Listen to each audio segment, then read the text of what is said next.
Electromagnetic induction, last class में हमने ये स्टडी किया था कि जब भी हमारे पास करंट फ्लो होता है किसी भी कंडक्टिंग वायर में, उसके साथ लिंक्ड एक मैग्नेटिक फील्ड होती है, और जब वो मैग्नेटिक फील्ड की वैल्यू चेंज होती है बेटे, तब इंड्यूस करंट जनरेट होता है। अगर इंड्यूस करंट जनरेट हो रहा है दिव्योत, तो जाहिर सी बात है कि इंड्यूस डीएमएफ भी जनरेट होगा। इंड्यूस डीएमएफ मतलब इंड्यूस वोल्टेज। वो सारा हमने पढ़ा था कि कैसे कैसे करंट की वैल्यू इंक्रीज डिक्रीज होती है। यहाँ पे ना एक कॉन्सेप्ट वे किसी बच्चे को मैं वो रिपीट कर रहा हूँ, वो बहुत इंपॉर्टेंट कॉन्सेप्ट था। इंड्यूस करंट कैसे जनरेट होता है और उसकी डायरेक्शन क्या होती है, ये बहुत इंपॉर्टेंट है बेटे। देखो अब ध्यान से, मान लो मेरे पास यहाँ पे ना कोई भी कंडक्टर है और इसके अंदर I amount of current flow कर रहा है, और ये जो आई है it is proportional to 2t। Please ध्यान से अब समझेंगे, क्योंकि अगर कॉन्सेप्ट होगा, अभी मैं तुम्हें एनसीईआरटी के क्वेश्चंस भी कराऊंगा, तुम्हें पता लगेगा, तुम क्वेश्चन ही तब अटैम्प्ट कर पाओगे जब तुम्हें कॉन्सेप्ट क्लियर है। तो I is proportional to 2t। अब यहाँ पे जो टाइम की वैल्यू है वो तो हमेशा बढ़ती रहती है, इसका मतलब करंट की वैल्यू भी हमेशा क्या हो रही है, इंक्रीज़ हो रही है। अच्छा, यहाँ पे मेरे पास ना कोई भी कॉयल है जिसके अंदर इंड्यूस करंट जनरेट होगा, इंड्यूस करंट इस कॉयल के अंदर जनरेट होगा। यहाँ पे जो करंट की वैल्यू है वो क्या हो रही है, इंक्रीज़ हो रही है। अब अगर करंट की वैल्यू इंक्रीज़ हो रही है तो ऑब्वियसली बात है कि मैग्नेटिक फील्ड की वैल्यू भी क्या होएगी, इंक्रीज़ होएगी। अच्छा, अगर तुम राइट हैंड थंब रूल लगाओगे तो इसकी मैग्नेटिक फील्ड कहाँ पे आएगी, इनटू द पेपर। यानी कि ये जो तुम्हारे पास वायर है, इसने जो लिंक मैग्नेटिक फील्ड जनरेट की वो into the plane of the paper की, और into the plane of the paper ये मैग्नेटिक फील्ड की वैल्यू इंक्रीज़ हो रही है। क्यों इंक्रीज़ हो रही है, क्योंकि करंट की वैल्यू भी क्या हो रही है। अब जो इंड्यूस करंट जनरेट होगा, ध्यान से सुनो इधर, इग्नोर, ध्यान से सुनो, जो इंड्यूस करंट जनरेट होगा वो इस तरीके से होगा कि वो अपने में इंक्रीज को अपोज करेगा। अब इंक्रीज को कैसे अपोज करेगा, अगर magnetic field into the plane of the paper है तो वो out of the plane of the paper magnetic field produce करेगा। Out of the plane of the paper magnetic field produce करने के लिए तुम्हें कैसे जनरेट करना पड़ेगा इसको, एंटी क्लॉकवाइज डायरेक्शन। बात समझ में आ रही है, सीधा बैठेंगे, अटेंटिव बैठेंगे। अब हमने जो पढ़ना है, देखो, हमने करंट की वैल्यू को इंक्रीज़ करवाया, करंट इंक्रीज़ हुआ तो मैग्नेटिक फील्ड भी इंक्रीज़ हुई, और मैग्नेटिक फील्ड जो इंक्रीज़ हो रही है उसको रोकना है। उसको रोकने के लिए मैंने क्या करना है, out of the plane of the paper magnetic field निकालनी है। वो कैसे प्रोड्यूस होगी, जब एंटी क्लॉकवाइज करंट जो है वो फ्लो होएगा। तो तुमसे बेटे डायरेक्शन ही पूछी जाएगी इंड्यूस करंट। दूसरी बात, जो ये इंड्यूस करंट होता है ये बहुत थोड़ा होता है, इसका मैग्नीट्यूड मिली एम्पियर्स में होता है, इसकी वैल्यू ज़्यादा नहीं होती। इंड्यूस अगर करंट है तो इंड्यूस पोटेंशियल भी होगा ही होगा, क्योंकि करंट तो जनरेट ही तब करता है जब पोटेंशियल का डिफरेंस हो, और अगर पोटेंशियल आ गया तो इलेक्ट्रिक फील्ड भी होगी।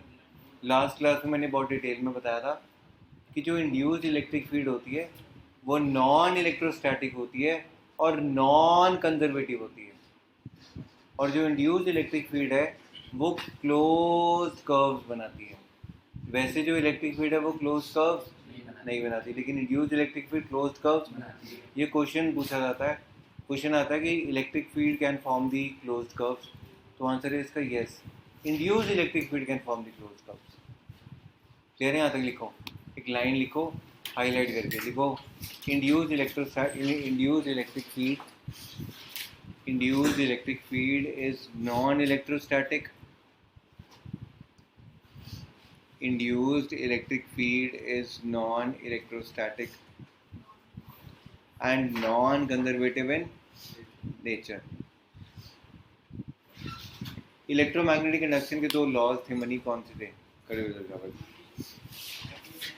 इलेक्ट्रोमैग्नेटिक इंडक्शन के हमने दो लॉज पढ़े थे। फर्स्ट लॉ बोलो, फर्स्ट लॉ था कि जब तुम मैग्नेटिक फील्ड की वैल्यू चेंज करते हो तो इंड्यूस्ड ईएमएफ क्या होता है, जनरेट होता है।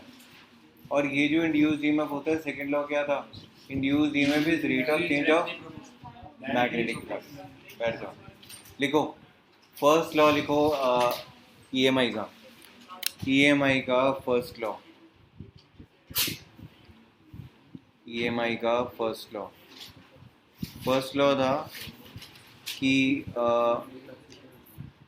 induced EMF is generated induced EMF is generated due to the change in magnetic flux, due to the change in magnetic flux. ठीक है बेटे। और फिर सेकंड लॉ क्या था, वो कहता था कि जो EMF होती है it is proportional to minus D phi upon D t. Phi क्या होता है, फ्लक्स होता है, और टी क्या होता है, टाइम होता है। Minus D phi upon D T, E क्या होता है हमारे पास, इंड्यूस्ड EMF। यहाँ तक समझ आया था सब कुछ, है ना। फिर हमने ये भी पढ़ा था, कि हम रिकैप कर रहे हैं कि जो फ्लक्स की ऐसा यूनिट होती है वो क्या होती है, फ्लक्स के ऐसा यूनिट वेबर क्या होते हैं, वेबर। और फ्लक्स के सीरियस यूनिट क्या होते हैं, मैक्सवेल। और 1 weber is equal to 10⁸ Maxwell. ऐसी जो मैग्नेटिक फील्ड है, मैग्नेटिक फील्ड के ऐसा यूनिट होते हैं टेस्ला, सीरियस यूनिट होते हैं गॉस। 1 Tesla is 10⁴। क्लियर है यहाँ तक। अच्छा चलो आगे देखते हैं। नेक्स्ट एनसीईआरटी बुक निकालो अपनी। एनसीईआरटी का ईएमआई चैप्टर का क्वेश्चन नंबर 1। बस अब बिल्कुल, अब क्वेश्चंस कर रहे हैं तो पिन ड्रॉप साइलेंस कंसंट्रेशन के साथ करो। बैक एक्सरसाइज का क्वेश्चन नंबर 1।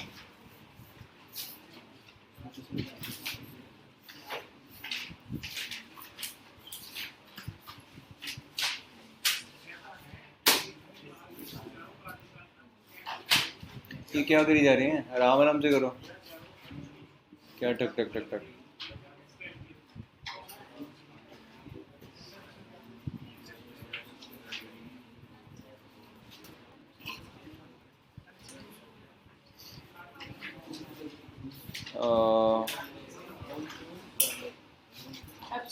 एक ही एब्सेंट है विभा, उसका मैसेज आ गया बस। ये क्या बैग में, देखो भाई, प्रिडिक्ट दी फर्स्ट क्वेश्चन है, predict the direction of induce current in the situations describe. अब देखो तुमने इंड्यूस करंट निकालना है, यहाँ पे सिचुएशन तुम्हें दी हुई है। यहाँ पे देखो फर्स्ट वाली सिचुएशन देखो, यहाँ पे बताओ कौन सा पोल पास आ रहा है, साउथ पोल पास आ रहा है।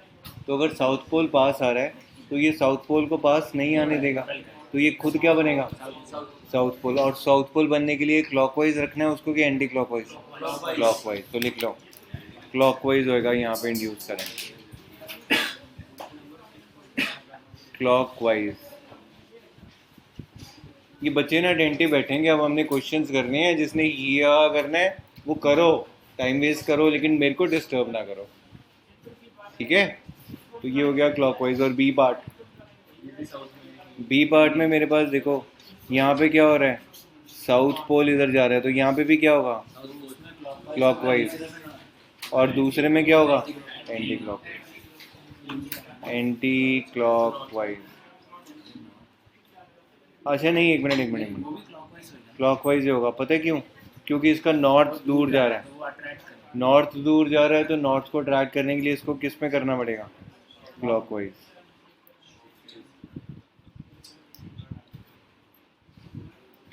तीसरा बताओ, दीपकरण बताएगा बस। अब बाकी अपने मन में दीपकरण बोलो सी पार्ट का क्या आंसर है। यहाँ पे टैपिंग की इज जस्ट क्लोज्ड, मतलब अभी तुमने क्लोज ही किया टैपिंग की, मतलब करंट की वैल्यू इंक्रीज होने लग जाएगी। अब बताओ क्या होगा। अगर यहाँ पे करंट की वैल्यू इंक्रीज होगी तो तुमने मैग्नेटिक फील्ड ऐसे प्रोड्यूस करनी पड़ेगी कि वो ऑपोजिट डायरेक्शन में हो। तो यहाँ पे क्या होगा, एंटी क्लॉकवाइज डायरेक्शन। कौन सी होगी, एंटी क्लॉकवाइज।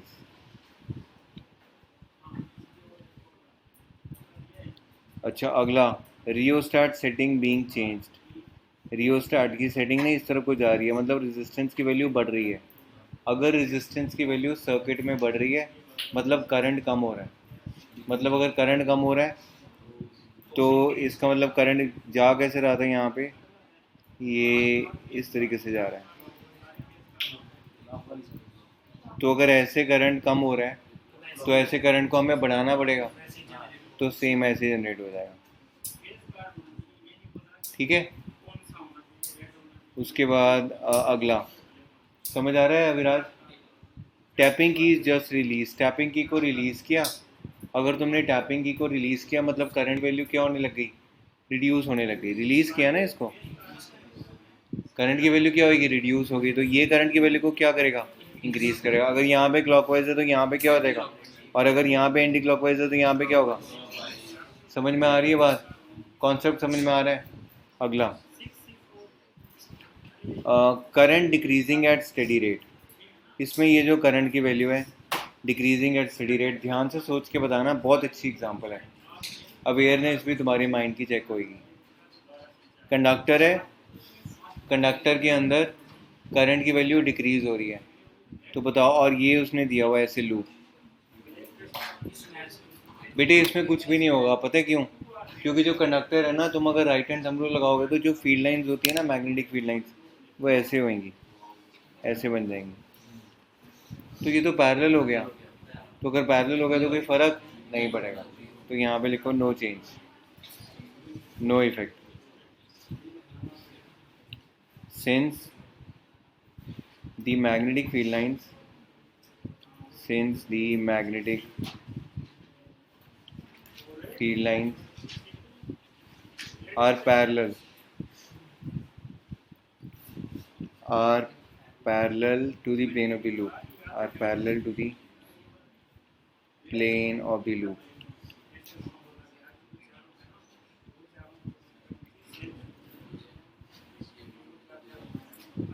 क्लियर? अच्छा अगला question, use Lenz law.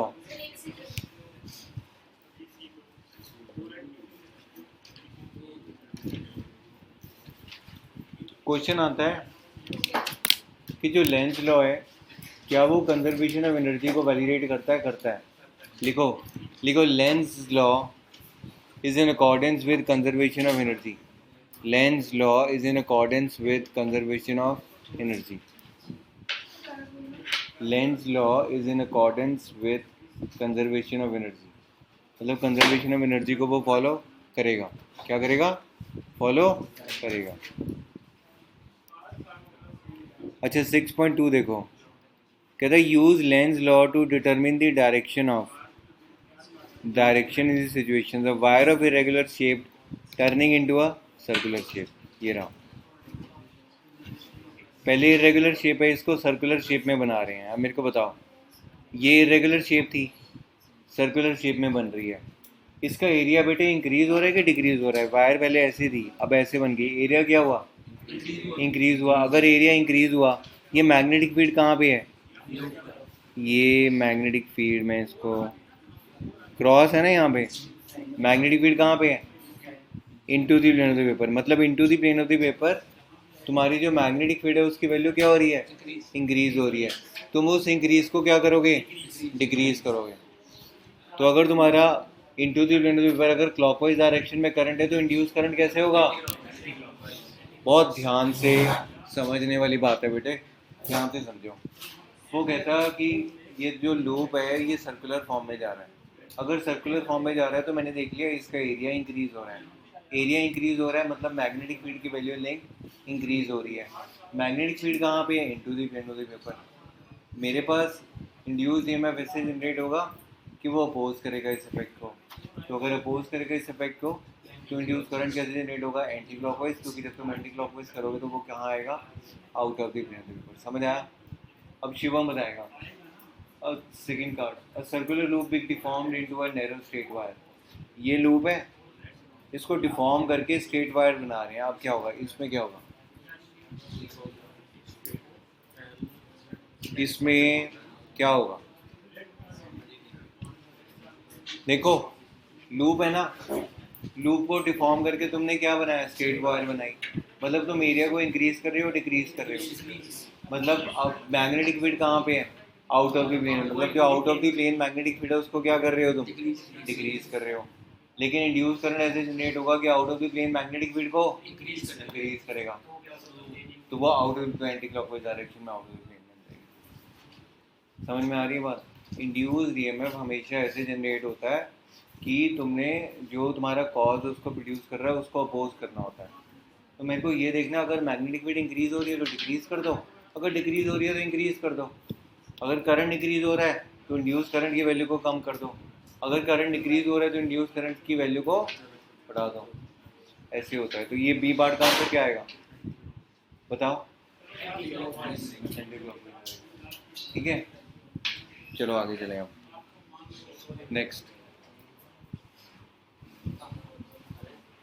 Next हम करते हैं, लिखो सेल्फ इंडक्टेंस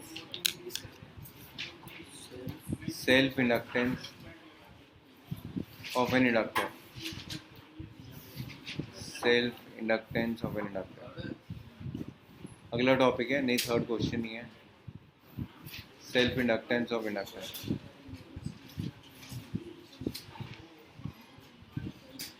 अब ये जो इंडक्टर है ना, अब ध्यान से सुनो, ये इंडक्टर ना बहुत गंदा बच्चा है।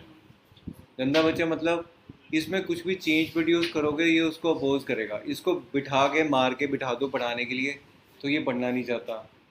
इसको हो गया अच्छा तू पढ़ना नहीं चाहता तो तू रेड़ा चला ले, वो रेड़ा भी चलाना नहीं चाहता।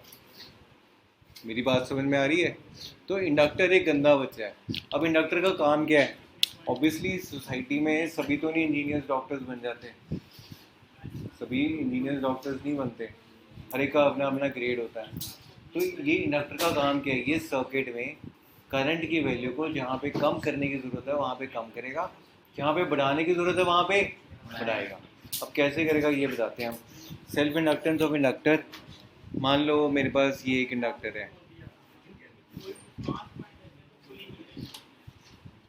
इंडक्टर के नंबर ऑफ टर्न्स, मान लो इसमें से कितना करंट फ्लो कर रहा है? आई करंट फ्लो कर रहा है, और इसकी जो लेंथ है वो हमारे पास कितनी है? स्मॉल एन है,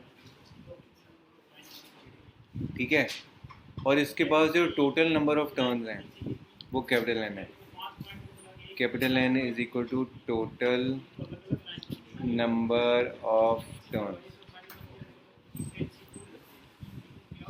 ठीक है। आई करंट फ्लो हो रहा है। अब इसकी जो फ्लक्स होती है ना बेटे, फ्लक्स जो मैग्नेटिक फ्लक्स है, it is proportional to I current. जितना करंट फ्लो होगा उतनी मैग्नेटिक फ्लक्स होगी। कौन सा क्वेश्चन? कौन? नहीं, ये तो मैं वैसे टॉपिक बता रहा हूँ, आगे कोई क्वेश्चन नहीं है ये, ना उसका ना एनसीईआरटी का। ये मैं टॉपिक बता रहा हूँ, बाद में जब आएंगे अपने आप उन क्वेश्चन मिल जाएंगे। अभी तुम्हें पता लगा self inductance of inductor, phi is proportional to क्या होता है? आई लिखो, फाई है मेरे पास मैग्नेटिक फ्लक्स, और आई है हमारे पास करंट। जब तुम प्रोपोर्शनलिटी साइन को हटाओगे तो यहाँ पे आ जाएगा phi is equal to L into I. L मेरे पास क्या है? Self inductance of an inductor, self inductance. इसलिए यहाँ पे phi is equal to L I. Phi B भी होता है, बी भी इसको डिनोट कर दो, फाई से भी करोगे तो भी कोई बात नहीं, फाई बी, ठीक है। तो अब अगर यहाँ पे आप लिखोगे phi is equal to L I, तो यहाँ से एल की वैल्यू क्या हो जाएगी? Phi upon I. फ्लक्स के ऐसा यूनिट क्या होते हैं? वेबर, ये हो गया वेबर। और करंट के क्या होते हैं? एम्पियर। तो 1 weber upon 1 ampere is equal to, inductance के ऐसे यूनिट होते हैं हेनरी, एच के साथ डिनोट करते हैं, और ये बोलते हैं इसको हेनरी। इंडक्टर के जैसे तुम्हें करंट के यूनिट पता है, क्या होते हैं करंट के यूनिट्स? एम्पियर। मैग्नेटिक फील्ड के यूनिट्स क्या होते हैं? टेस्ला। मैग्नेटिक फ्लक्स के क्या होते हैं? वेबर। इसी तरीके से सेल्फ इंडक्टेंस के क्या होते हैं? हेनरी। क्या होते हैं? हेनरी। तो ये 1 henry is equal to 1 weber upon 1 ampere. अच्छा, 1 henry is equal to 1 weber upon 1 ampere,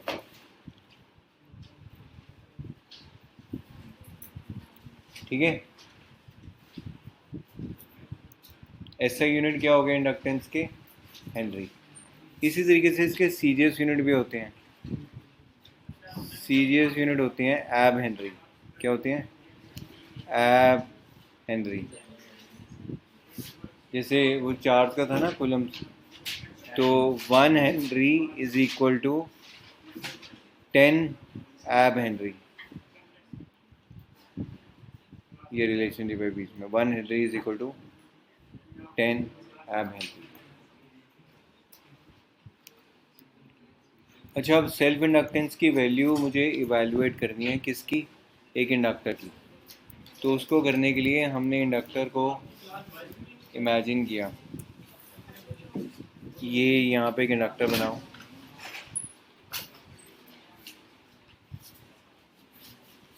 इसमें से आई करंट को पास करवाओ, और यहाँ से लेंथ, इसको बोलो लेंथ ऑफ द कंडक्टर कितनी है? स्मॉल एल है। और कैपिटल एन को लिखो total number of turn. Capital N is equal to total number of turns. Total number of, ये Reynolds, total number of turns, capital N. अच्छा, मेरे को क्या निकालना है? मेरे को इसकी सेल्फ इंडक्टेंस निकालनी है। मुझे बताओ, फाई का फॉर्मूला क्या होता है? Phi is equal to L into I. ये हो गया कैपिटल एल, और यहाँ पे हो गया capital small I. Small I क्या बेटे? करंट है जिसको हम पास करवा रहे हैं, और कैपिटल एल क्या है? Self inductance. देखो यहाँ तक लिख लिया, देखना अंदर बंद है। Phi is equal to L I. अच्छा, फ्लक्स की वैल्यू एक और होती है, क्या होती है? Phi is equal to number of turns into magnetic field into area into cos of theta. बेटे एन बी ए भी तो होता है ना फ्लक्स, फ्लक्स की value B into A cos theta होती है। मैक्सिमम फ्लक्स निकालने के लिए थीटा को ज़ीरो। पता है थीटा ज़ीरो क्यों है? क्योंकि जो इसकी मैग्नेटिक फील्ड लाइंस हैं, ध्यान से समझो, इसकी मैग्नेटिक फील्ड लाइंस ऐसे होंगी,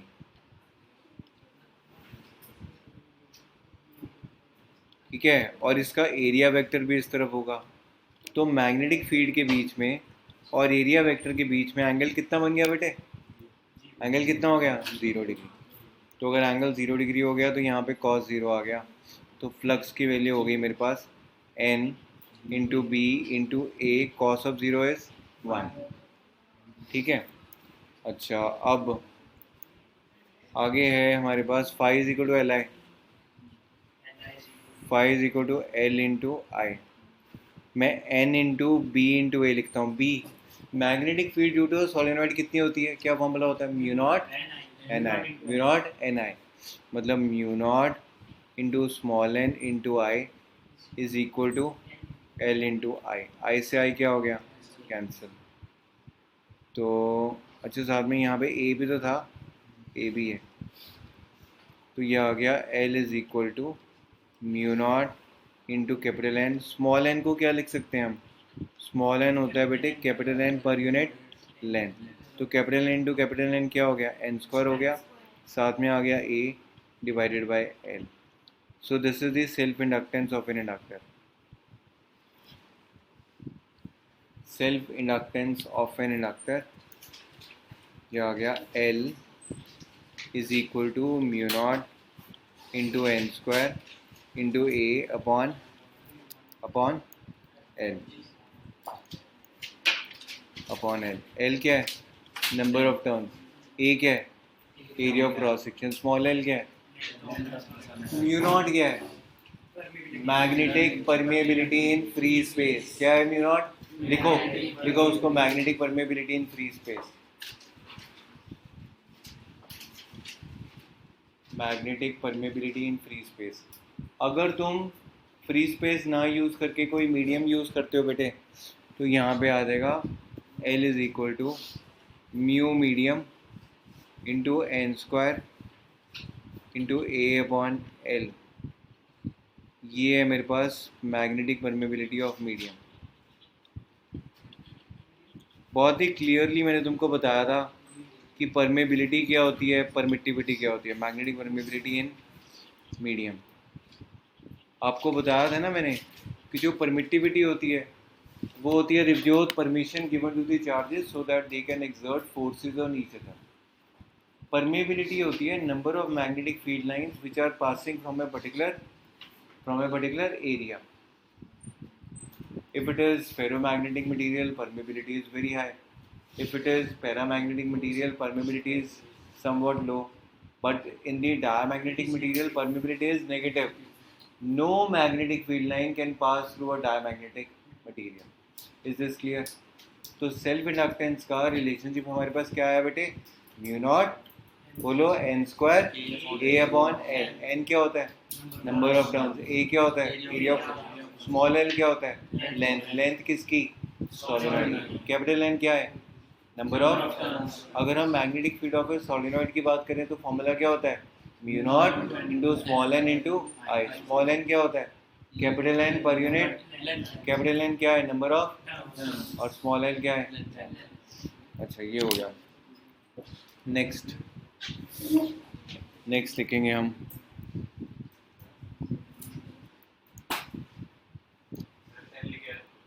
self inductance of an inductor. L is what? Self inductance of an inductor.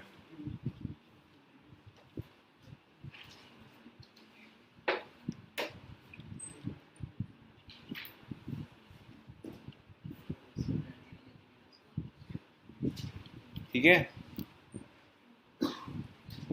अब देखो नेक्स्ट लिखो growth of current. Next topic है growth of current in LR circuit. In ये कौन है डिस्टर्ब कर रहा है? जो कुछ है in LR circuit. LR circuit L क्या है? इंडक्टर। आर क्या है? रेजिस्टेंस। मतलब तुमने क्या किया, यहाँ पे एक इंडक्टर ले लो और एक ले लो रेजिस्टर और यहाँ पे लगा दो सेल। ये मेरे पास एल है और ये आर है और यहाँ पे है ईएमएफ ई। सुनो ध्यान से। अब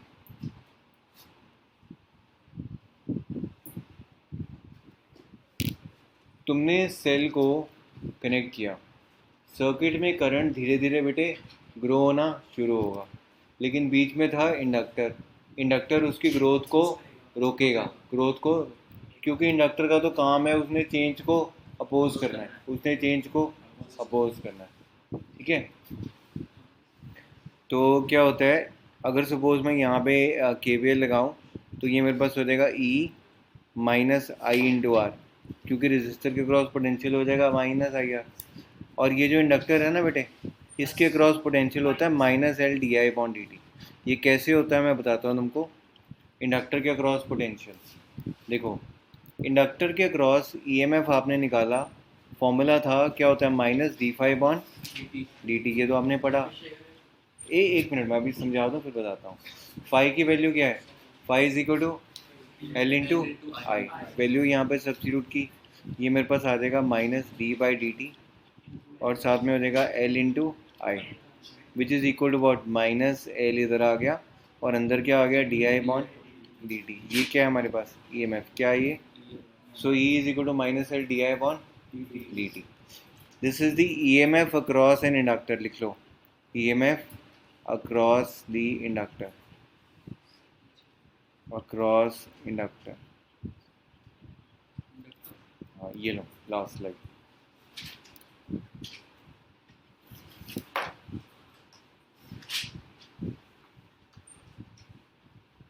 ठीक है,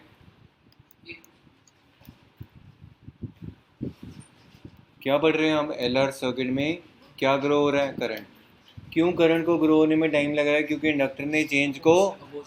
अच्छा एक बात बताओ, अगर मान लो करंट डिक्रीज होता है तो भी इंडक्टर क्या करेगा? अपोज करेगा, चेंज को अपोज करेगा, उसको इंक्रीज करने की कोशिश करेगा। तो नहीं स्टेबलाइजर के बारे में आगे पढ़ेंगे। फिर तुम क्यों ही कर रहे हो, क्यों हंस रहे हो? बेटे कंसंट्रेट करो टॉपिक पे, दिमाग लगता है उस पर कंसंट्रेट करने के लिए। ई माइनस आई आर,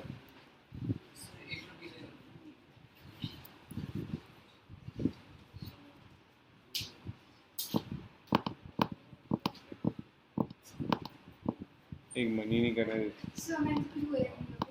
अच्छा देखो, ई माइनस आई आर क्या था, E minus I R is equal to L D I upon D T. अच्छा एल को इधर ले आओ, ये हो जाएगा 1/L, और डी टी को इधर ले जाओ into D T. E minus I are को इस तरफ ले आओ तो ये बन जाएगा 1/E minus I are into क्या हो जाएगा D I. 1/E minus I are into D I. यहाँ तक बात समझ आई? मैंने टर्म्स को रीअरेंज किया, ध्यान से देख लो। एल को इस तरफ लेके आया और ई माइनस आई आर को इस तरफ लेके आया। दोनों तरफ कर देंगे हम इंटीग्रेशन, ये इंटीग्रेशन कर दी और यहाँ पे भी इंटीग्रेशन कर दी। सर्किट में करंट ग्रो कर रहा है, अगर सर्किट में करंट ग्रो कर रहा है तो पहले करंट कितना करंट था, 0। बाद में कितना हो गया, मान लो आई नॉट हो गया, कितना हो गया? अच्छा पहले जो टाइम था वो था 0, बाद में कितना टाइम हो गया, टी टाइम हो गया। ठीक है, तो phi is equal to L I होता है, magnetic flux is equal to self inductance into current. अच्छा अब अगर इसकी इंटीग्रेशन करेंगे तो 1/n integration of D T. D T की इंटीग्रेशन क्या होती है, टी। तो T minus upper limit minus lower limit ज़ारोगे तो ये क्या आ जाएगा, T by L is equal to 1/E minus I R की इंटीग्रेशन क्या होगी, log of E minus I R, और साथ में नीचे इसकी डिफरेंशिएशन दोबारा होगी। किसकी differentiation, differentiation with respect to E minus I R की। ठीक है, ठीक है, और लिमिट्स कहाँ से कहाँ तक है, 0 से लेके आई नॉट तक। अब देखो ध्यान से, मैं इसको करता हूँ पहले, बहुत ध्यान से देखना। टी बाई एल है इज इक्वल टू, ये मैंने यहाँ पे लिमिट्स डाली, लॉग ऑफ, यहाँ पे हो जाएगा लॉग ऑफ ई माइनस आई की वैल्यू कितनी है, आई नॉट इंटू आर। ठीक है, और फिर उसके बाद 0 डालेंगे तो ये वाला आई 0 हो जाएगा, लेकिन ई तो है ही है, तो यहाँ पे क्या हो जाएगा, minus log E divided by क्या था, ई माइनस आई आर की डिफरेंशिएशन आई के रिस्पेक्ट में माइनस आर हो जाएगा ये, तो ये हो जाएगा साथ में माइनस आर को उठा के यहाँ पे ले जाते हैं, ये बन जाएगा minus R by L into t is equal to log of M minus log of N को लिखा जा सकता है लॉग एम बाई एन, तो ये हो जाएगा log of E minus I naught R upon E. ठीक है, लॉग को हटाने के लिए यहाँ पे एक्सपोनेंशियल फंक्शन आ जाएगा, E minus R T by L लिख देते हैं उसको, इज इक्वल टू क्या हो जाएगा, E minus I naught R upon ई।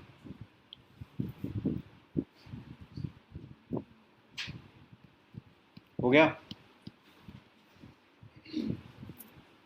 ये जो तुमने आई नॉट लिखा है ना, इसको आई लिखो अभी, इसको यहाँ पे, ये ना मैक्सिमम करंट नहीं, वो तो बाद में करेंगे, आई रखो इसको, तो ई माइनस आई, यहाँ पे भी ई माइनस आई लिख लिया। यहाँ तक मुझे बताओ क्या आया, E raise to power minus R T by L is equal to E minus I R upon E. उसको ई को इधर ले जाते हैं तो ये बन जाएगा, ऐसे हो जाएगा। आई आर इधर ले आता हूँ, तो आई आर इधर ले आया तो ये हो जाएगा e into 1 minus E raise to power minus R T by L.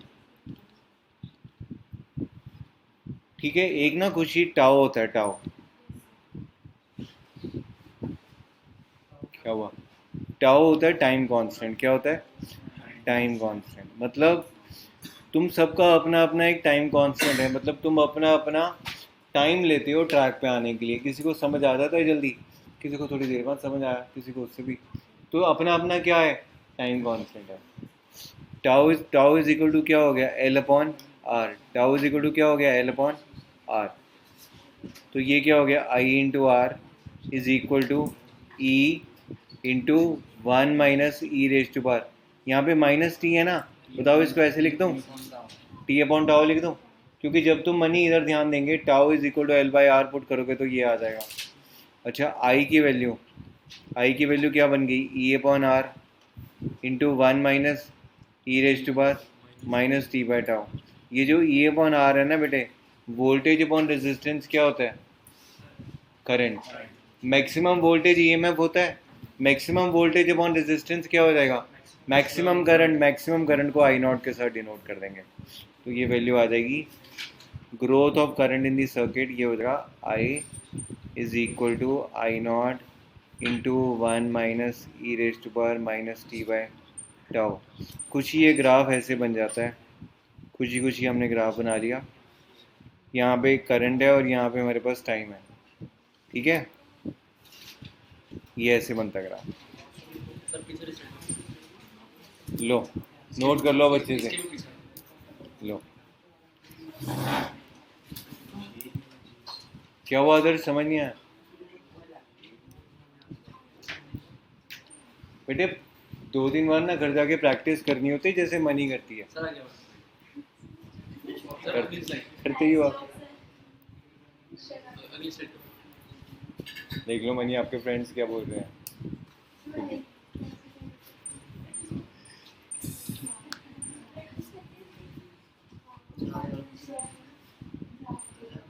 Graph के लो, लो हाँ आ भी सकती है, नहीं तो फॉर्मूला ज़रा याद रख लो, अगर स्कूल में करवाई है तो आ सकती है। टाउ था टाइम कांस्टेंट, लिख लो tau is the time constant. Tau की डेफिनेशन लिखो, tau is the time constant which is the ratio of inductance to resistance, which is the ratio of inductance to resistance, it ratio of inductance to resistance, full stop. It is the time taken by the inductor, it is the time taken by the inductor to grow the current through it, to grow the current through it. It is the time taken by the inductor to grow the current through it. जैसे तुम time लेते हो ना अपने concept को grow करवाने के लिए। Tau is the ratio of inductance to resistance and it is the time taken by the inductor to grow the current through it. अब एक बात बताओ, अगर तुम इंडक्टर की वैल्यू को ज़्यादा रखोगे तो टाउ की वैल्यू क्या हो जाएगी, टाउ की वैल्यू क्या होती है, एल अपॉन आर होती है। क्या होती है, एल अपॉन आर। अगर तुमने एल को बढ़ा दिया तो टाउ भी क्या होगा, आशीष तू पहले खुश हो जा, बोल क्या खुशी तेरी, तूने 95% तेरे आ गए हैं, बोलो।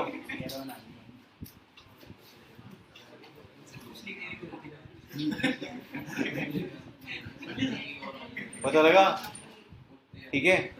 अच्छा अब देखो, I is equal to I naught हमारे पास आ गया 1 minus E raise to power minus T by tau.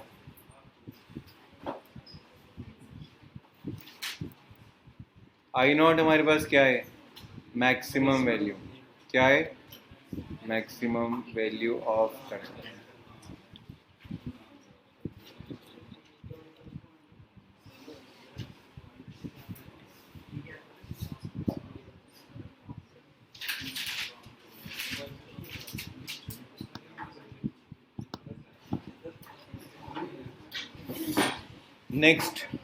Next लिखो decay of current. Next topic है decay of current through the inductor. फिर वही बात शुरू होगी ना,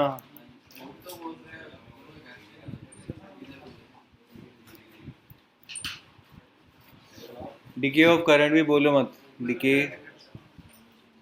of current, decay of current through inductor। अगर उसने ग्रोथ में टाइम लगाया तो ऑब्वियसली वो डिके में भी टाइम लगाएगा। वो हमने पढ़ना है। तो वो कैसे, हाँ अगला टॉपिक है। तो वो कैसे है, मान लो मेरे पास ये इंडक्टर है और यहाँ पे हमने एक रेजिस्टर लगा दिया। इंडक्टर की जो इंडक्टेंस है वो एल है और रेजिस्टेंस जो है वो आर है। इस सर्किट में मैंने कोई सेल लगाया तो जो इंडक्टर में already magnetic field line store थी, जो ये थोड़ा सा चार्ज हुआ था, वो रेजिस्टर के थ्रू क्या होगा, डिस्चार्ज होना शुरू हो जाएगा। रेजिस्टर के थ्रू क्या होगा, डिस्चार्ज होगा। इंडक्टर के अंदर कौन सी एनर्जी होती है, मैग्नेटिक फील्ड की एनर्जी। कौन सी एनर्जी होती है, magnetic energy.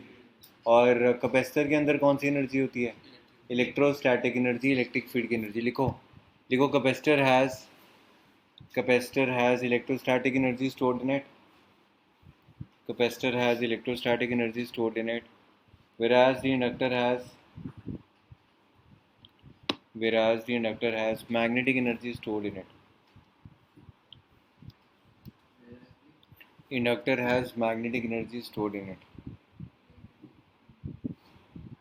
whereas the inductor has magnetic energy stored in it. अच्छा, ये L हो गया, ये R हो गया।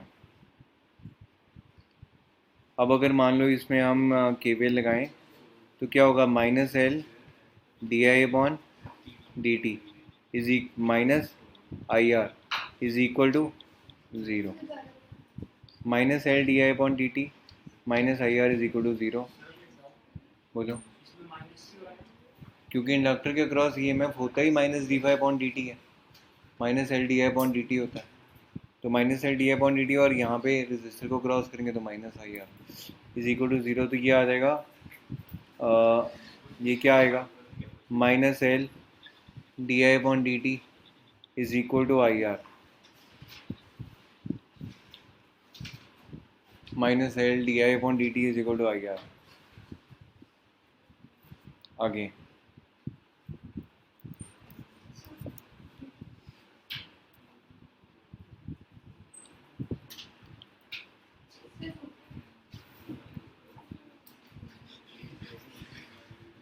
कर ले, चैटिंग कर ले।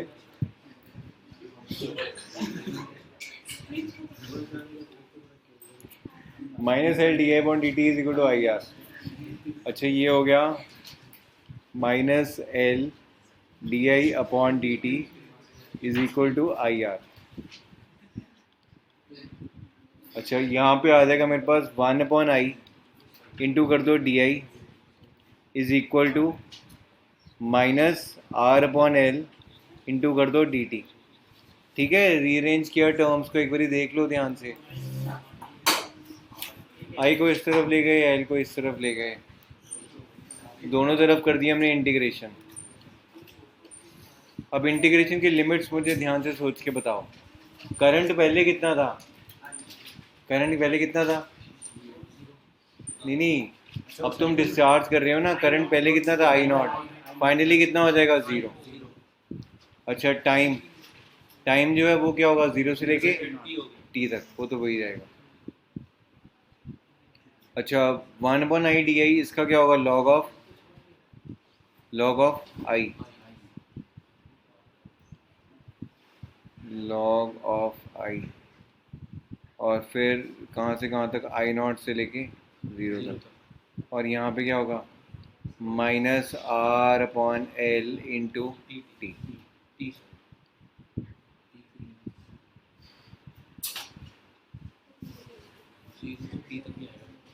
ठीक है,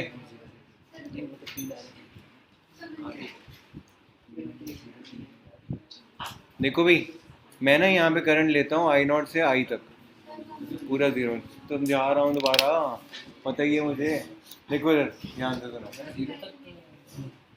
सुनो, देखो ध्यान से, फिर तभी पता लगेगा। थोड़ा सा मुश्किल टॉपिक है। इंडक्टर और रेजिस्टेंस है, इनको मैंने कनेक्ट किया। पहले तो ये ध्यान में होना चाहिए, बहुत ध्यान से। जो ये बात मेरे को तो प्रैक्टिकली समझ आ गई थी। क्यों, क्योंकि मैंने तुम्हें बताया था कि जो कैपेसिटर होता है वो चार्ज होता है, और कैपेसिटर को डिस्चार्ज करवाने के लिए तुम रेजिस्टर के साथ कनेक्ट करते हो। अगर तुम चार्ज कैपेसिटर को हाथ लगा देते हो तो 220 वोल्ट या 240 वोल्ट का झटका लगता है, वो लगा हुआ है। क्लियर है? इसी तरीके से इंडक्टर भी जो होता है वो भी चार्ज होता है, उसके अंदर मैग्नेटिक एनर्जी स्टोर है। अगर तुमने इंडक्टर को यूज़ करना है, सर्किट में कंपोनेंट्स बाहर निकालने हैं, तो पहले इंडक्टर को डिस्चार्ज होने का टाइम दो। क्लियर है यहाँ तक? अच्छा, एलआर सर्किट में जो ईएमएफ की वैल्यू है वो कितनी है? -L/di/dt, और साथ में -IR = 0। वहाँ से -L/di/dt मैंने क्या कर दिया? IR। आगे अच्छा, 1/i/di -R/L/dt, दोनों तरफ इंटीग्रेशन करी, I0 से लेके I तक करंट ले गया मैं वहाँ पे, और 0 से लेके t टाइम। ठीक है? अच्छा, जब मैं यहाँ पे I0 से I तक का डालूँगा, लिमिट्स डालूँगा, तो क्या हो जाएगी? log of I minus log of I minus log of I0 is equal to क्या होगा? -R/L/t। इसको लिख देंगे log of I upon I0 is equal to -R/L/t। इसको लिखेंगे I is equal to I0 e⁻⁻R/L/t। ये आ गया।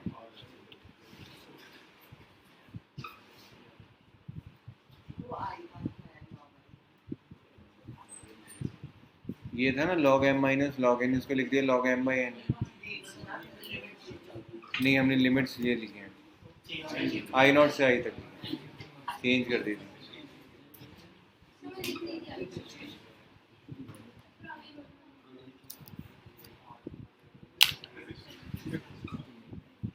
ये क्या डिस्टरबेंस है?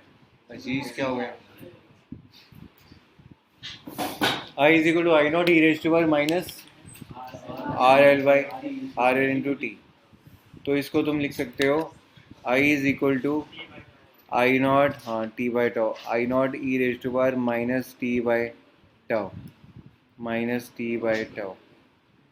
टाउ क्या होता है? Time constant. Tau is equal to क्या होता है? L/, ये डिके ऑफ करंट। क्या है ये? Decay of I is equal to I0।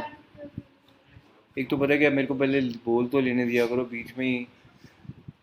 एक सेमिनार ना ज़रूर, मैं भी अब सेमिनार दूंगा तुमको, ये ताकि ना तुम्हें प्रेजेंट करना आना चाहिए कोई भी टॉपिक है। जब हम किसी भी चीज़ को प्रेजेंट करते हैं ना, तो हमारी अंडरस्टैंडिंग भी और ज़्यादा बढ़ जाती है, तो तुमको ये पता लगेगा। और उसमें मैं एज ए स्टूडेंट सुन रहा हूँ और मैं डिस्टर्ब करूँगा बार बार कि सर, फिर तुम देखना, मतलब यू विल एक्सपीरियंस योरसेल्फ। कुछ चीज़ें होती हैं जो एक्सपीरियंस के साथ ही आती हैं, तो यू विल एक्सपीरियंस योरसेल्फ कि यार वो कितनी इरिटेशन होती है और कितनी पेशेंस चाहिए होती है। मैं तुम्हें कंप्लीट नहीं करने दूंगा, मैं बीच में बोलूँगा कि टाउ क्या है, ये टी क्या है, तो फिर तुम अपने आप ही सीखोगे फिर कि नहीं, पहले सुन तो लो। I is equal to I0 e⁻⁻t/τ। I is equal to I0 e⁻⁻t/τ। Tau क्या होता है हमारे पास? L/R। L होते हैं सेल्फ इंडक्टेंस, R होता है रेजिस्टेंस। जब भी तुम ग्रोथ ऑफ करंट करते हो, इंडक्टर ग्रोथ ऑफ करंट को अपोज करेगा और इंडक्टर डिके ऑफ करंट को भी अपोज करेगा। तो अगर मान लो इसका तुमने ग्राफ बनाना है, तो ग्राफ ऐसे बनता है, ये देखो। तो अगली बारी ना हमें 10 मिनट्स का ये टॉपिक जो है मनी समझाएगी। मनी, आप अपना लिखो, अगली बारी आपने फैराडे लॉज करवाना है। फैराडे लॉज 5 मिनट का मैं टाइम दूंगा, मुझे याद करवा देना, ठीक है? Time I is equal to, हाँ सबका दूंगा मैं, एटलीस्ट 5-10 मिनट्स तो वो प्रेजेंट करना आना चाहिए। I is equal to I0 e⁻⁻t/τ। ठीक है? ठीक है, ये क्या हो गया? Growth of current in LR circuit, और साथ में क्या हो गया? Decay of current in LR circuit. कोई डाउट यहाँ तक? कोई doubt? I0 maximum value of the current. अब तुम वापस फिर से NCERT निकालो।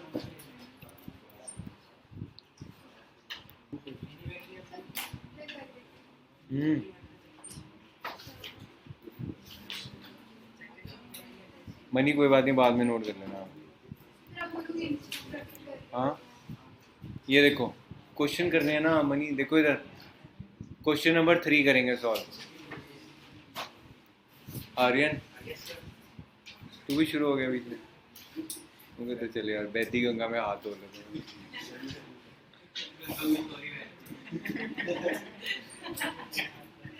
बस चुप चुप चुप चुप।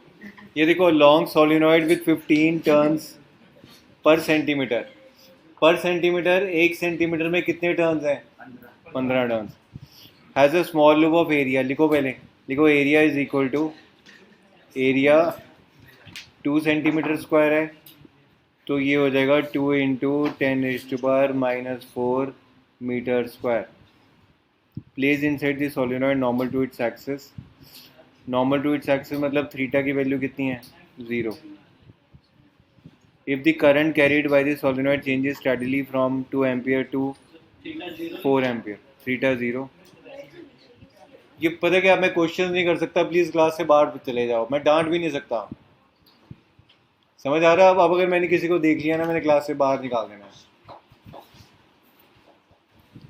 कंसंट्रेशन चाहिए मेरे को। Steadily from 2 ampere to 4 ampere in 0.1 seconds. ये इनिशियल करंट है, मतलब तुम्हें di/dt की वैल्यू कितनी दी हुई है?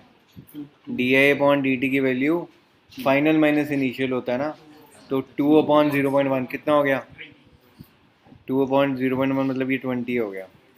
What is the induced EMF? Induced EMF का फॉर्मूला क्या होता है? Current is changing. Induced EMF का फॉर्मूला होता है L into di/dt। What is the induced EMF in the loop while the current is changing? di/dt तुमको दिया हुआ है, और L की वैल्यू,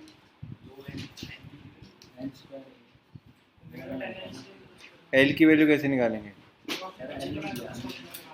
μ0 n²a/L। हाँ, पर लेंथ कहाँ दी हुई है? 15 टर्न्स पर सेंटीमीटर, तो वो तो पर मीटर में आ गए ना 1500।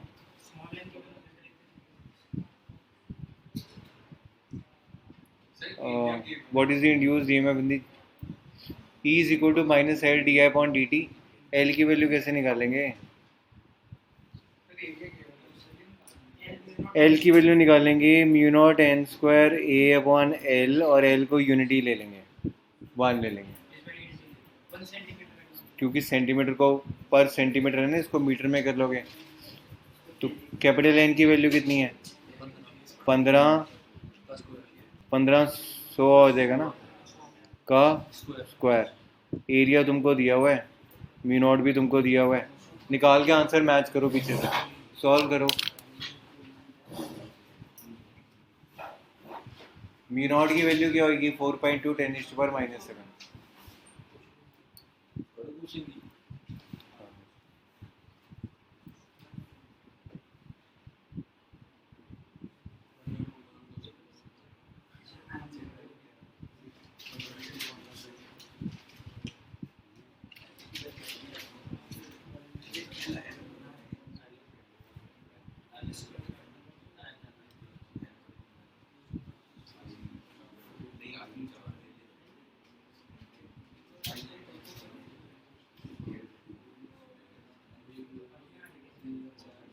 होता है प्राची, और अलग अलग बैठ जाओ, कुछ से अलग हो जाओ, क्योंकि ऐसे कोई ना कोई बात करते रहोगे तुम।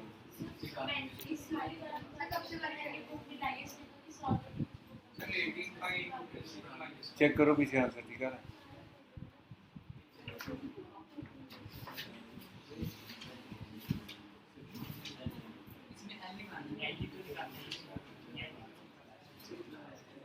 ये निकालना ही, ठीक है?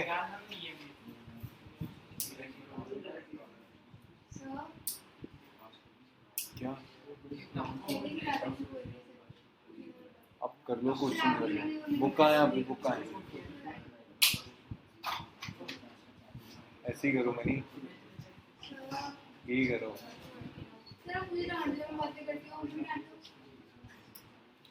एक तो यार दूसरों के साथ बड़ा रिलेशन है। चलो हो गया, आंसर निकला। कंपेयर करो उसको।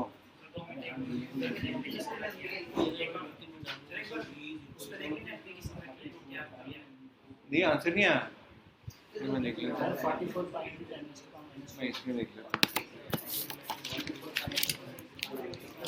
6 है ना। क्वेश्चन नंबर कौन सा है ये? 7.5 हाँ ऐसी तो है, पर आंसर निकालो ना। सर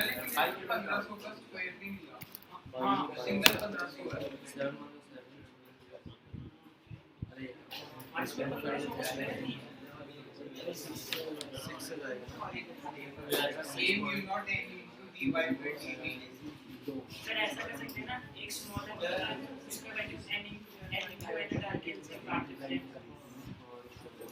डिफरेंशिएशन ऑफ b एक ना तो हां d dy/dt dn e equals to differentiation of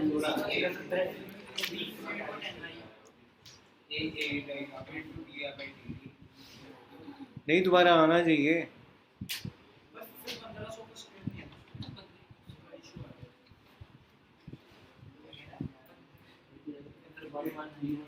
along हाँ ठीक है, मतलब उसका square mu naught N I कर दो। Phi is equal to B A निकालना है, क्योंकि जब तुम फ्लक्स की वैल्यू निकालोगे ना पहले बी इंटू आई होती है, बी क्या होगा म्यू नॉट इंटू एन आई, एन क्या होता है number of turns per unit length. Solve करो इसको, फिर दोबारा करूँगा। देखो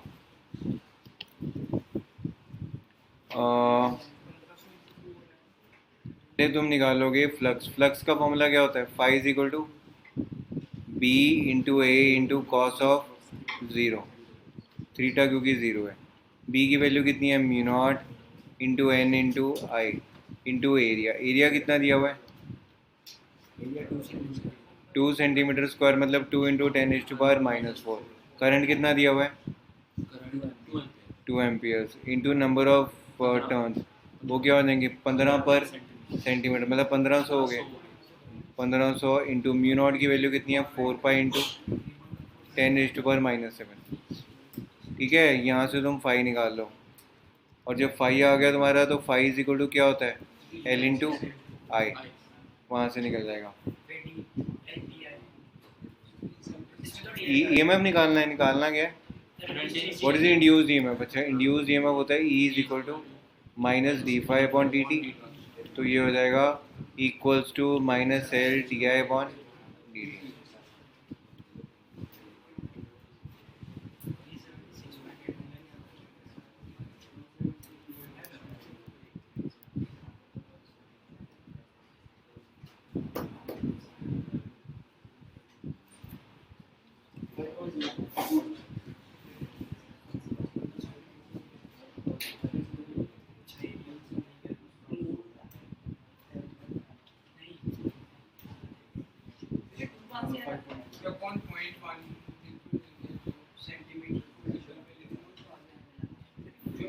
देखो ना, देखो मेरी बात सुनो, फाई की वैल्यू कितनी है, फाई वैल्यू है phi is equal to mu naught into N into I into A. ठीक है, तो ये हो जाएगा E is equal to minus D phi upon D T.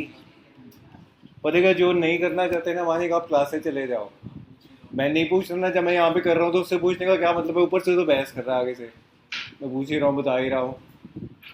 यहाँ तो मेरे को काम करने दो, जिसने नहीं करना वो जाओ, क्योंकि आप आगे क्वेश्चन ही सॉल्व करने हैं। मैं ध्यान से सुनो मेरी बात, अब जो सेकंड फेज़ है उसमें क्वेश्चन सॉल्व करने हैं, नहीं करने ना करो, घर बैठो, फीस भी रिफंड ले जाओ वापस।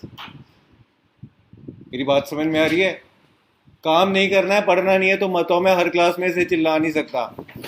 मेरी अपनी गुड़िया होती है तो थप्पड़ पड़ता है उसको, उसको पता है कि पापा ने बोला कि बैठ के पढ़ो तो पढ़ो। अब मैं तुम्हें तो मार नहीं सकता, और तुम्हारे माँ बाप इंटरेस्टेड नहीं है पढ़ाने में तुमको, तो जब वही नहीं इंटरेस्टेड तो मैं क्या करूँगा। Equals to minus D by D T,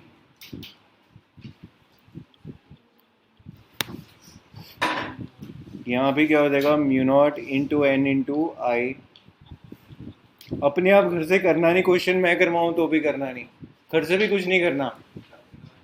तेरे से पूछा, चुप चुप, बीच में नहीं बोलना, चुप, मुंह पे उंगली रखा कर, समझा? इक्वल्स टू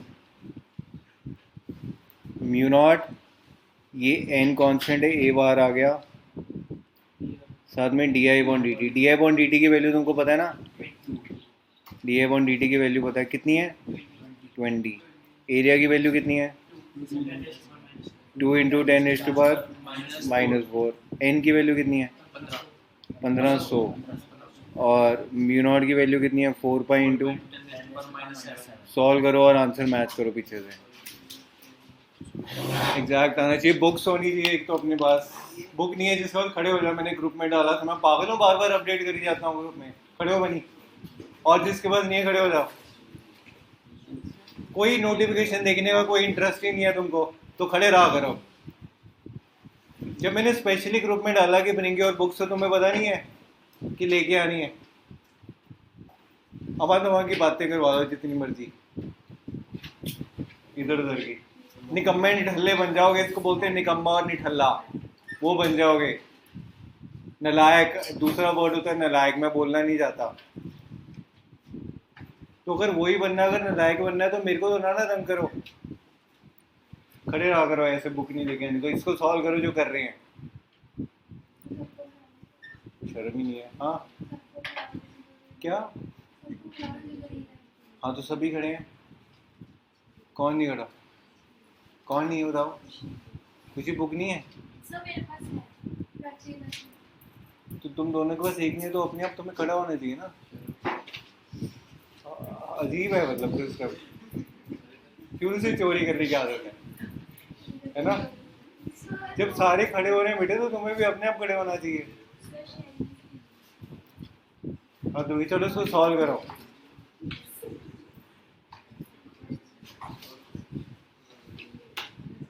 अविराज आंसर आया उसका?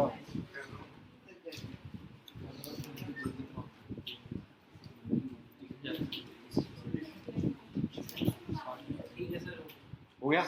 वो आंसर आ रहा है पीछे वाला? आ गया? 7.5 माइक्रो वोल्ट। ईएमएफ तो वोल्ट में ही होती है। ईएमएफ क्या होता है पोटेंशियल? माइक्रो 10⁻⁻⁶ वो इसको कन्वर्ट करना। चलो ठीक है, अगला क्वेश्चन, क्वेश्चन नंबर 4। नहीं ये फोन में नहीं रहा, ऊपर हो जाओ, ऊपर हो जाओ, खड़े हो जाओ। Question number 4, question number 4। Manik चुप, मानिक खड़े हो जाओ बस चुप। हाँ तो इसीलिए तो खोलेगी, तुम लेके नहीं आते हो, को लिखा लेके आते होते तो मैं सीधा सॉल्व करता बुक खोल के। अब इस पे बहस करो, मैं इग्नोर है, सारा क्लास का टाइम वेस्ट करो। 4th क्वेश्चन करो, बैठ जाओ। क्वेश्चन नंबर 4 देखो, rectangular wire loop of sides 8 centimetre and 2 centimetre with a small cut is moving out of a region of uniform magnetic field of magnitude 0.3 Tesla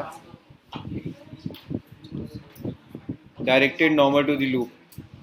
What is the EMF developed across the cut if the velocity? अच्छा, एक वो उसका formula क्या होता है? Motional EMF का formula क्या होता था? मोशनल EMF का फॉर्मूला होता था E = B × L × V। अब देखो मैग्नेटिक फील्ड की वैल्यू तुमको कितनी दी हुई है? 0.3 टेस्ला। और रेक्टेंगुलर वायर है ऐसे, ये है मेरे पास 8 सेंटीमीटर और यहाँ पे है मेरे पास 2 सेंटीमीटर। कहते हैं if the velocity is 1 centimetre per second in a direction normal to the longer side. Longer side क्या है? ये है, मतलब ऐसे जा रही है। तो BLV पहले तुम लगाओगे, यहाँ पे लेंथ कितनी लोगे बेटे? इसमें लेंथ कितनी लोगे? 8 सेंटीमीटर। और अगर शॉर्टर साइड के परपेंडिकुलर जा रही है फिर लेंथ कितनी लोगे?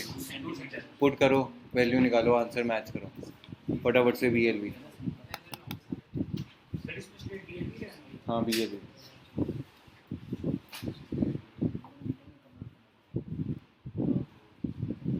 सर इसको मीटर में कन्वर्ट करना है? सेंटीमीटर को मीटर में कन्वर्ट करना ही पड़ेगा बेटा, ऐसे यूनिट में तो हमेशा कन्वर्ट करना होता है। करो इग्नोर,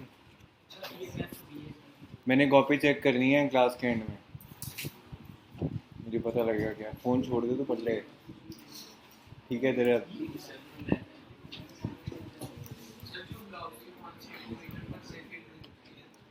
हाँ इसको भी मीटर में करना है बेटे।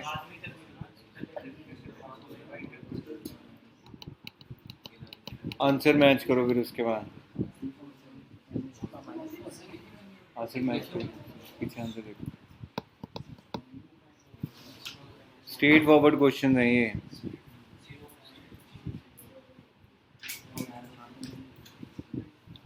निकाल लिया इधर दिव्योत, निकाल लिया आंसर, ठीक है। B into L into V, motion EMF का फॉर्मूला क्या होता है? B into L into V. L क्या होता है? Length of conductor. V क्या होता है? अगला क्वेश्चन करो, क्वेश्चन नंबर 6.5। देखो तुम्हें लास्ट क्लास में मैंने रॉड को जब हमने रोटेट करवाया था तो उसका मोशनल EMF निकाला था। फॉर्मूला क्या होता है उसका? B is equal to B L square omega upon 2। लिखो E is equal to B L square omega upon 2, others B L square omega upon 2। L की वैल्यू यहाँ पे कितनी दी है बताओ? एल की वैल्यू कितनी दी है बेटा? 1 मीटर। ओमेगा कितना दिया हुआ है? 400। तो निकाल लो B की वैल्यू कितनी है? 0.5 टेस्ला। फटाफट से निकालो, आंसर मैच करो। B L square omega upon 2।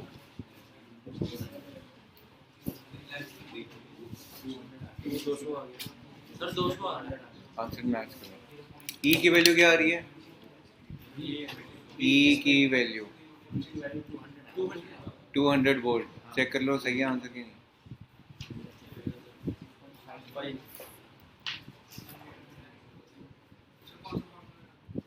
E is equal to BL square omega upon 2. E is equal to BL square omega upon 2. Sir ये तो 100 डिवाइड बाय 2 है। BL square omega upon 2. अच्छा 2 है। 100 आ रहा है। आंसर ठीक है, आंसर पीछे ठीक है, पीछे 100 वोल्ट है। अगला क्वेश्चन 6.6 रीड कर दो, इग्नोर रीड कर सभी के लिए। और हॉरिजॉन्टल पढ़ो, स्ट्रेट वायर लेंथ लिखो। Length is equal to 10 metres. Length is equal to 10 metres. अच्छा स्पीड दी है तुमको, V is equal to 5 metre per second at right angles to the horizontal magnetic field. Magnetic field की value कितनी दी है? 0.3 into 10⁻⁻⁴ weber per metre square. Instantaneous value of EMF, EMF की value क्या होगी? BLV लगाओ। E is equal to BLV, E is equal to BLV, इससे answer आएगा।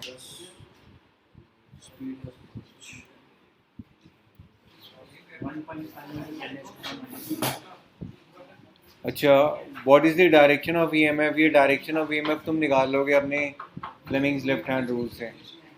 तीसरा which one of the wire is at higher potential, ये भी तुमको पता है। जब तुम QV भी करोगे ना तो तुम देखोगे कि पॉजिटिव चार्ज कहाँ पे जा रहा है और नेगेटिव चार्ज कहाँ पे जा रहा है। ऐसे ही है। मोशनल EMF का फॉर्मूला क्या होता है? B इंटू एल इंटू, इसमें एक कंडीशन होती है प्राची, क्या कंडीशन होती है? कि magnetic field is perpendicular to length is perpendicular to velocity. अगला क्वेश्चन करो साहब। EMF के यूनिट्स हमेशा वोल्ट्स होते हैं, volts.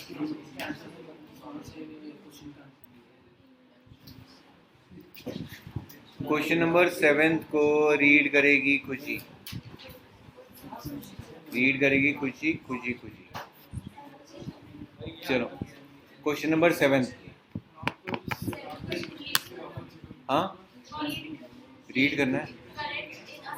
Current in a circuit falls from 5 ampere to 0 ampere in 0.1 second. मतलब इसका di/dt निकालो, di/dt फाइनल माइनस इनिशियल। तो ये क्या हो जाएगा?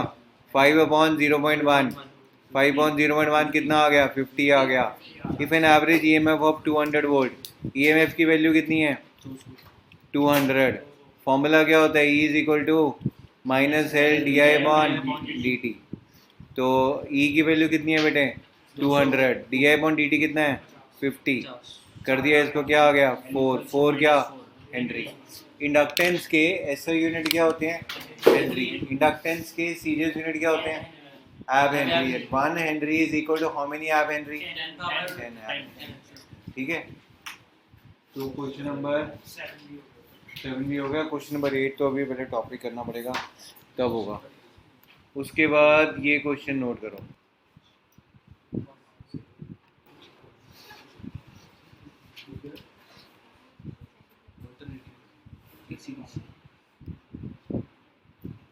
ये क्वेश्चन है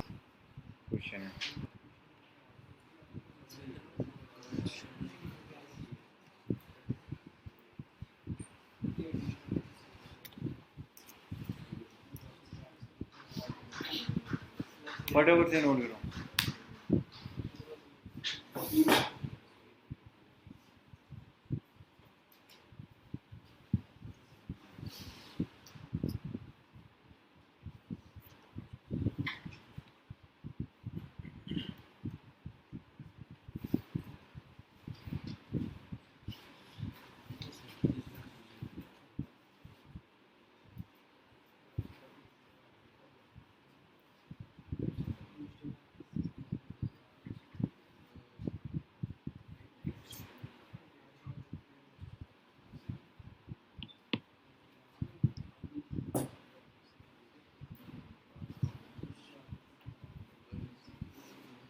देखो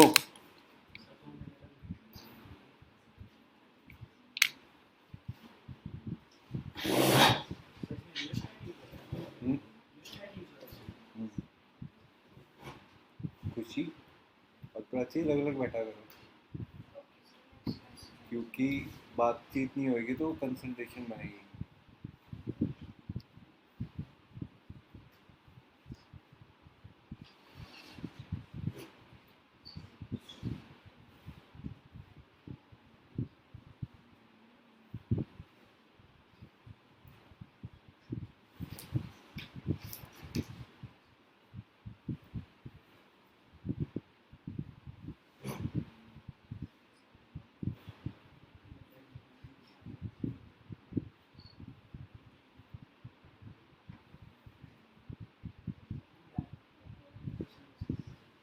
करूँ इसमें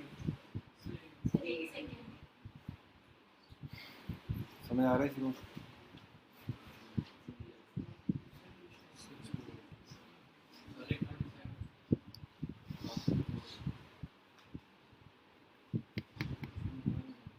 देखो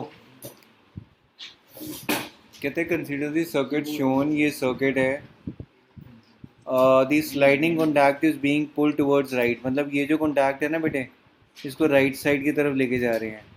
मतलब सर्किट में रेजिस्टेंस की वैल्यू इंक्रीज कर रही है. सर्किट में रेजिस्टेंस की वैल्यू क्या हो रही है इंक्रीज हो रही है. So that the resistance of the circuit is increasing. It's value at the instant is 12 ohms. Will the current be more than 0.5 ampere और लेस एट दैट. अब मुझे बताओ सर्किट में रेजिस्टेंस की वैल्यू क्या हो रही है इंक्रीज हो रही है. अगर रेजिस्टेंस की वैल्यू इंक्रीज हो रही है बेटे तो करंट की वैल्यू क्या हो रही होगी डिक्रीज. अगर करंट की वैल्यू डिक्रीज हो रही है तो di/dt की वैल्यू क्या हो रही होगी नहीं. करंट की वैल्यू डिक्रीज हो रही है तो di/dt भी नेगेटिव ही होगा. डिक्रीज हो रहा है di/dt पे क्या होगा डिक्रीज. अब देखो यहाँ पे मनी इसको इस तरीके से करते हैं 6 - L di/dt है ना. ये 6 क्या है 6 वोल्ट माइनस L di/dt जो इसके क्रॉस EMF है अपॉन रेजिस्टेंस. पढ़ना नहीं है, दिल नहीं है पढ़ने का. डिवाइडेड बाय 12 क्या है 12 ओम.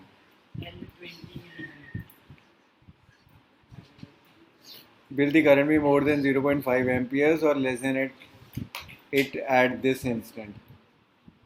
मेरे को याद आया मैं पढ़ाने के लिए बिठा रहा था उसको यशवी को, तो वो कहना इधर उधर करी जा रही. तो मैंने उसको पूछा कि पढ़ना नहीं है. पहले मैंने ऐसे पूछा मजाक में। तो मेरे को आगे से कहती नहीं। तो फिर मेरे को रहा कि नहीं यार गुस्सा करना पड़ेगा इसको, तब ये बैठेगी। फिर मैंने उसको बोला पढ़ना नहीं है, फिर ठीक हो गई। फिर कहती है अच्छा नहीं कर रही हूँ क्वेश्चन। पर वो तो बच्चा है, पर तुम तो बड़े हो गए हो। 6 minus L D upon D T is upon क्या आ जाएगा 12। ये क्या है, ये तुम्हारे पास ई एम एफ, और ये 12 क्या है रेजिस्टेंस है, और ये इक्वल टू किसके इक्वल आएगा करंट के। अब ध्यान से सोच के मेरे को बात बताना, ध्यान से सोच के। रेजिस्टेंस की वैल्यू बेटे क्या हो रही है, रेजिस्टेंस की वैल्यू क्या हो रही है, इंक्रीज। तो करंट की वैल्यू क्या हो रही है, करंट डिक्रीज हो रहा है। तो D I upon D T पे क्या है, D I upon D T क्या है, डिक्रीज। मतलब ये जो पैरामीटर है डिक्रीज हो रहा है, मतलब ये पूरा पैरामीटर डिक्रीज हो रहा है। मतलब ओवरऑल जो न्यूमरेटर है उसकी वैल्यू क्या हो रही है, इंक्रीज। मतलब जो ये पूरा टर्म है वो उसकी वैल्यू क्या होगी, मतलब करंट सर्किट में 0.5 एम्पियर से थोड़ा सा ज़्यादा होगा।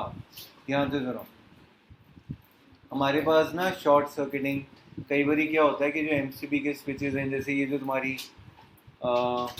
जो उस वाली क्लास का वो जो रिमोट है वो ये मिसप्लेस हो गया, पता नहीं कहाँ है वो। तो वो बच्चे तुम क्या करते हो, सीधा ऑफ करते हो सीधा ऑन करते हो। लेकिन कभी भी जो हैवी इलेक्ट्रिक डिवाइसेस होते हैं ना, क्योंकि कंप्रेसर चल रहा है, तुम सीधा उसको बंद कर दोगे वो शॉक प्रोड्यूस होएगा। बात समझ में आ रही है। तो वैसे तो वो कंप्रेसर के लिए हार्मफुल है, पर कोई ऑप्शन नहीं है, कोई डुप्लीकेट रिमोट मिला नहीं मेरे को, ठीक है। तुम कई बार तुमने स्पार्क्स देखे होंगे, तुमने कभी एमसीबी ऑफ, अच्छा ट्रांसफार्मर्स के साथ ऐसे बहुत होता है जो हमारी रोड्स में होते हैं, एकदम लाइट आती है लाइट जाती है तो ट्रांसफार्मर में थोड़ी सी स्पार्किंग होती है, क्लियर। तो ये किसकी वजह से होती है, इंड्यूस्ड ईएमएफ की वजह से।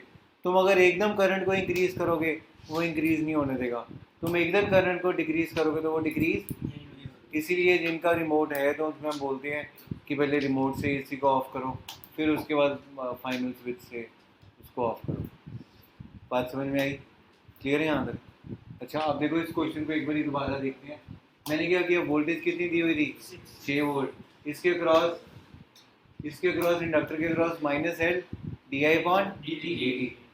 तो 6 minus L D I upon D T divided by क्या होगा 12। ये 12 क्या है, कुछ रेजिस्टेंस जो सर्किट में दी हुई है, कितनी दी हुई है।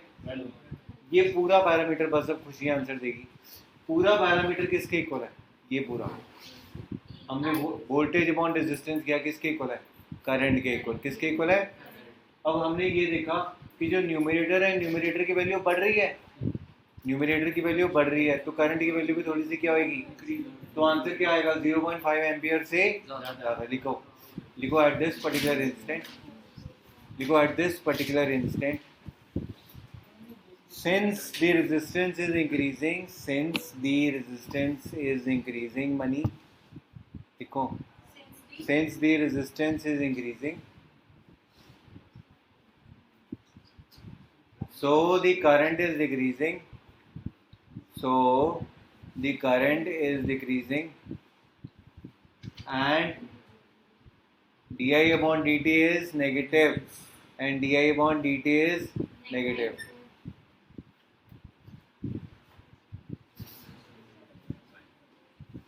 That means ये वाली टर्म लिखो, numerator of this term increases, तो दिव्योत वैल्यू क्या हो गई 0.5 एम्पियर से थोड़ी सी ज़्यादा। Numerator increases so the value is greater than 0.5 ampere. अब निकालो अपनी बुकलेट का फर्स्ट पेज, ये वाला, ये पेज निकालो।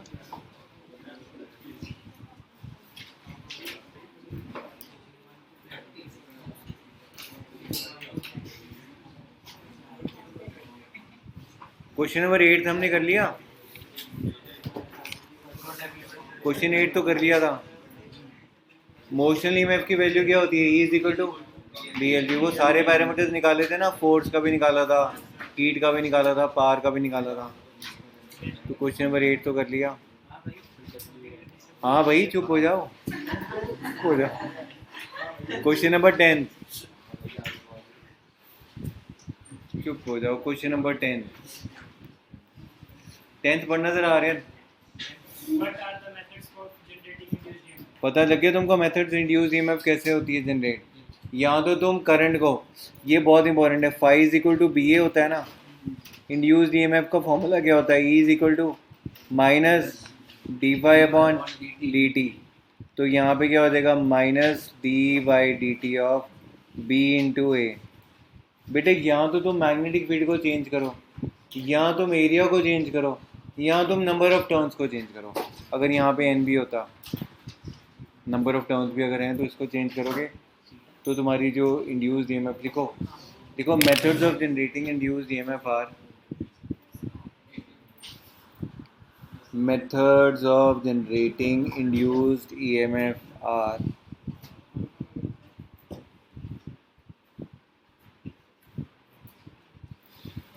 जो मैंने तुम्हें दिखवाया था ना, 1 हेनरी इज इक्वल टू कितना लिखवाया था, 10 is to power 10 AB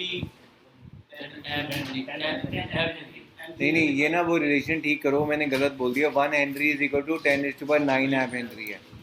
1 henry is equal to 10 is to power 9 ab Henry, ये गलती से मैंने बता दिया, अब इसको ठीक कर। 1 henry is equal to 10 is to power 9 ab Henry, ठीक है।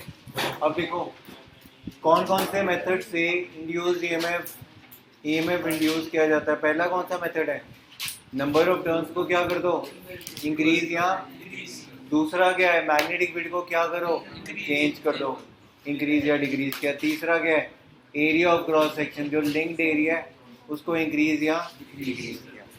अगला देखो question, horizontal wire is following this speed के बने तो क्या लगेगा, BLV क्या लगेगा, लिख लो E is equal to BLV। ये क्वेश्चन अभी हमने किया एनसीईआरटी का भी, E is equal to BLV। फिर क्वेश्चन नंबर 12 पढ़ो। क्वेश्चन नंबर 12 क्या है कुछ ही पढ़ लिया। सेल्फ इंडक्टेंस को किससे डिनोट करते हैं, L के साथ। किससे करते हैं, ऐसा यूनिट क्या है उसके, हेनरी। क्या है, सीजीएस क्या है, and 1 henry is equal to 10 is to 9। आगे, what is the potential difference generated across the ends of the inductor.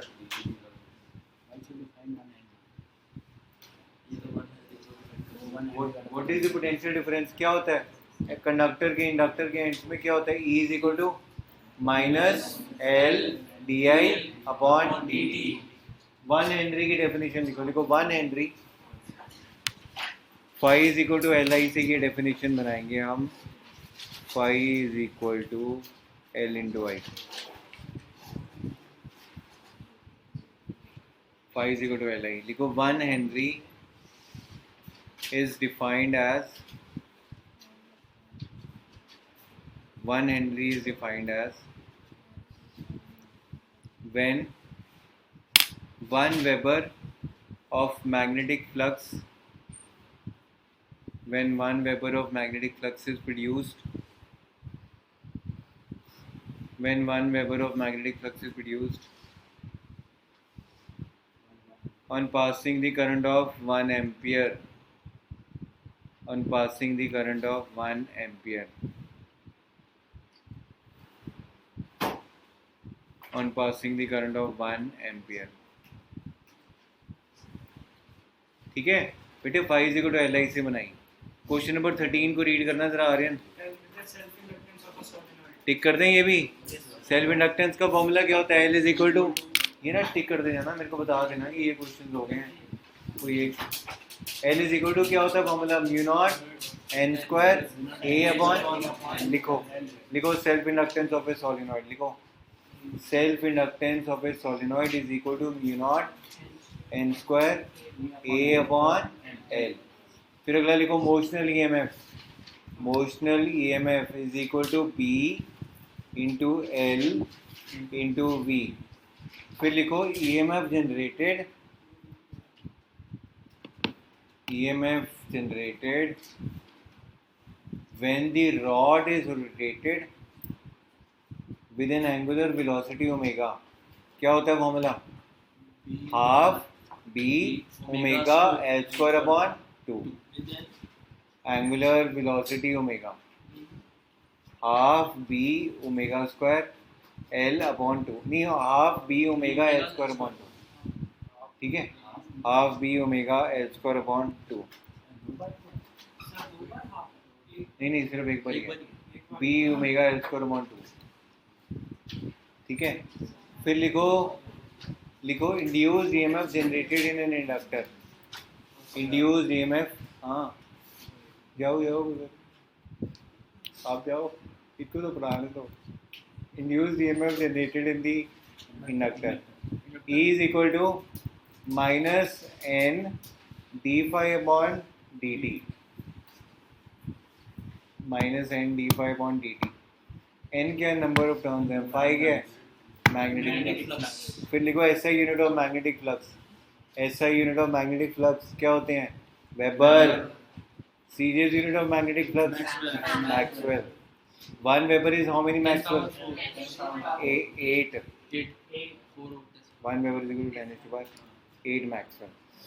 बताओ क्वेश्चन नंबर 1 हुआ, कौन सा, 1 2 3 4 5 8 9 10 11 12 13 17 में भी टिक लगाओ। What are eddy currents, eddy currents क्या होते हैं, अनवांटेड करंट्स, जो किसका रीजन होता है, इलेक्ट्रोमैग्नेटिक डैम्पिंग का रीजन होता है डेड बीट गैल्वेनोमीटर में। लिखो eddy currents are the cause of, eddy currents is the cause of electromagnetic damping, eddy currents is the cause of electromagnetic damping in the dead beat galvanometer, dead beat galvanometer, beat BEAT, ठीक है, BEAT। अगली class में लिखो, homework लिखो, एक तो ये question तो करके ही आओगे तुम रिवाइज, है ना, और मेरी रिक्वेस्ट है सभी बच्चे करें अच्छे से। और एक ना मूविंग कॉइल गैल्वेनोमीटर का मैं टेस्ट लूँगा क्लास में, मूविंग कॉइल गैल्वेनोमीटर। और तीसरा मनी प्रेजेंटेशन देगी किसकी, किस चीज़ की, Faraday laws of electromagnetic induction, 5-10 minutes की प्रेजेंटेशन देगी, ठीक है मनी, क्या होता है प्रैक्टिस करेंगे।